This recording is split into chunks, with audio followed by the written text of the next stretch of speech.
Hey everyone. So, the way to stop forcing yourself to do shit you don't want to do is twofold. Number one, you could just totally stop doing it and find something else to do.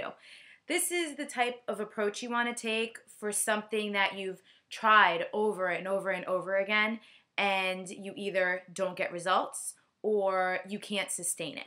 That means, hey, it's probably time to try something else. For example, a calorie counting diet. If that doesn't work for you, don't do it. For example, if you've tried to be a runner and you always get shin splints, or you always end up hurting yourself, or you just can never seem to get past, 1 or 2 miles or whatever it is, then stop doing it and find something else to do. There's plenty of other forms of exercise out there, and there's plenty of ways to change your eating habits without having to count your calories. That can still help you hit some goals that you want to hit.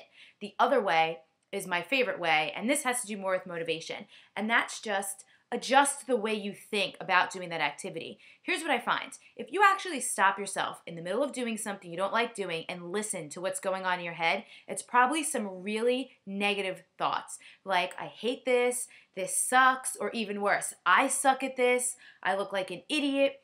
Get out of your head, get out of that negative thought process, and shift the focus to how you're going to feel when it's over.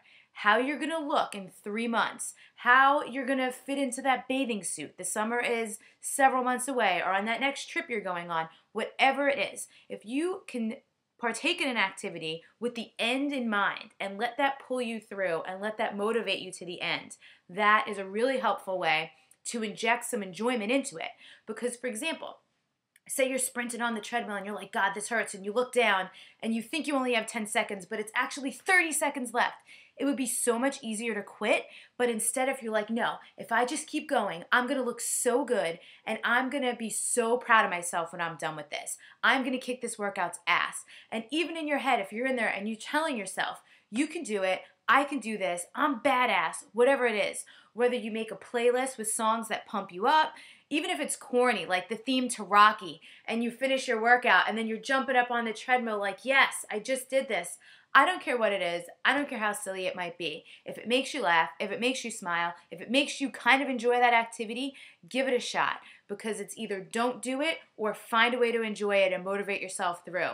That's the way to get results, because either way, a lot of people need some kind of change in their attitude, routine, and what they've been doing if they want to start getting different results. So email me if you have any questions or leave a comment and I'll respond. Liz D'Alto at fithealthyandbeautiful.com. Thank you.